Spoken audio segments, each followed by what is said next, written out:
গতকালকের ঘটনায় হাসিনা জিতেছে আর তোমরা পরাজিত হয়েছো। আওয়ামী লীগ জিতেছে, তোমরা যেত নাই, তাই বলো না কেন ভাই?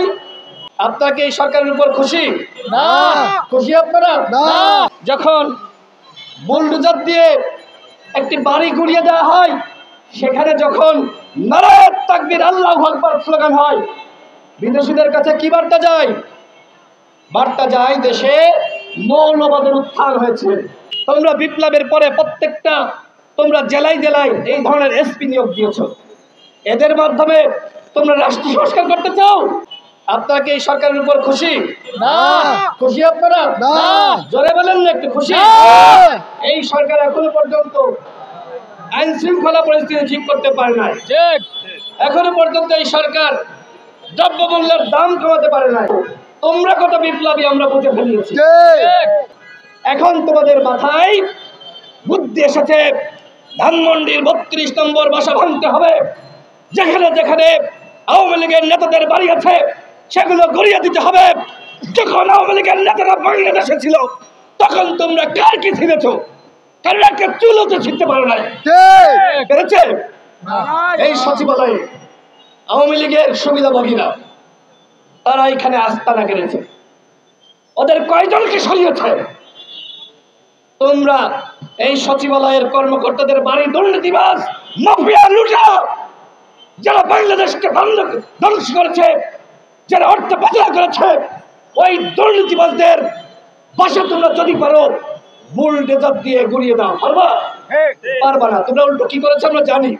আব্দুল জাহের বলেছে এসপি নিয়োগ হয় কত লাগে? কত বলেন তো? হাসিনার আমলে যেমনে নিয়োগ হইতো এই সরকারের আমলে সেই নিয়োগ বন্ধ হয়েছে? বন্ধ হয় নাই। সুনামগঞ্জের এসপি আনোয়ার হোসেন, তাই তো? আনোয়ার হোসেন গতকাল ভিডিও দেখেন নাই? সে কি করেছে? আমাদের গণ অধিকার পরিষদের নেতাকর্মীদের নামে মামলা হয়েছিল, জানার জন্য যে সেই মামলার আপডেট কি সেখানে দিয়েছিল। তাকে স্যার বলে নাই, তাকে বলেছে এসপি সাহেব। এতে অন্যায় হয়ে গেছে। তাকে সাহেব বলা যাবে না, স্যার বলতে হবে। স্যার বলে না, এই কারণে ঘাড় ধাক্কা দিয়ে গালিগালাজ করে রুম থেকে বের করে দিয়েছে। তোমরা বিপ্লবের পরে প্রত্যেকটা তোমরা জেলায় জেলায় এই ধরনের এসপি নিয়োগ দিয়েছ।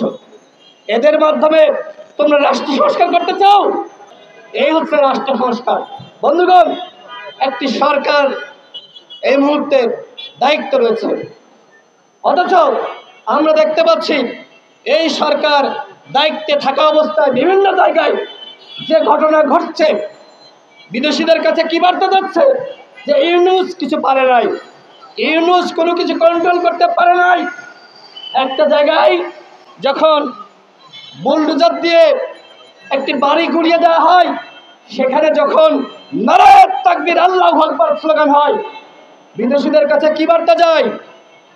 বার্তা যায় দেশে মৌলবাদের উত্থান হয়েছে।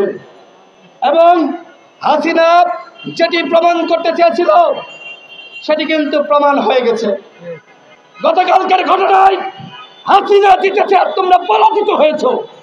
এখন হয়তো এই কথা শুনে অনেকে বলবা রাশেদ কি কয়, 2 বছর পরে টের পাবা, 5 বছর পরে টের পাবা আমরা সত্য বলছি নাকি মিথ্যা বলছি। আজকে বাংলাদেশকে একটি মৌলবাদী রাষ্ট্র হিসেবে প্রমাণ করার জন্য ওই কথিত রয়ের এজেন্ডাই ষড়যন্ত্র করছে। বিভিন্ন জায়গায় ওই ধানমন্ডি 32 বলেন আর ওই উবাইদুল কাদেরের বাড়ি বলেন, এই যে হঠাৎ করে তারা আবার নাকি দ্বিতীয় বিপ্লব শুরু করেছে। এটা দ্বিতীয় বিপ্লব নাকি আওয়ামী লীগের প্রতি বিপ্লব? আওয়ামী লীগ জিতেছে, তোমরা যেত নাই, তাই বলো না কেন ভাই? আপনারা দেখেন নাই ভিডিও ভাইরাল হয়েছে? কি বলা হচ্ছে? সেনাবাহিনীর উপর দিয়ে বুলডোজার চালানোর জন্য। এটা কোনো কথা হইলো? এটাকে আপনারা গ্রহণ করছেন? বলেন গ্রহণ করছেন? বলা হচ্ছে কিসের সেনাবাহিনী? What is this? এই সেনাবাহিনী যদি জনগণের পক্ষে না দাঁড়াতো তাহলে এই বিপ্লব কোনোভাবেই সফল হতো না। সফল হতো? কোনোভাবেই এই বিপ্লব সফল হতো না। সুতরাং সেনাবাহিনীকে নিয়ে বিতর্ক সৃষ্টি করা, উস্কানি দেওয়া এগুলো মোটেও সঠিক কাজ হচ্ছে না। সেনাবাহিনীকেও আপনারা উস্কানোর চেষ্টা করছেন। আমি সেনাবাহিনীর ভাইদেরকে বলবো, জনগণের পক্ষে যেভাবে ছিলেন জনগণের পক্ষে থাকেন। হ্যাঁ, অনেক কথা ইনস্ট্যান্ট বলতে নেই, বললে প্রতিক্রিয়া শুরু হয়, কিন্তু আমরা রাজনীতি করি, মানুষকে সচেতন করা আমাদের দায়িত্ব। আমরা যদি সেই দায়িত্ব পালন করতে না পারি তাহলে আমরা কিসের রাজনীতিবিদ?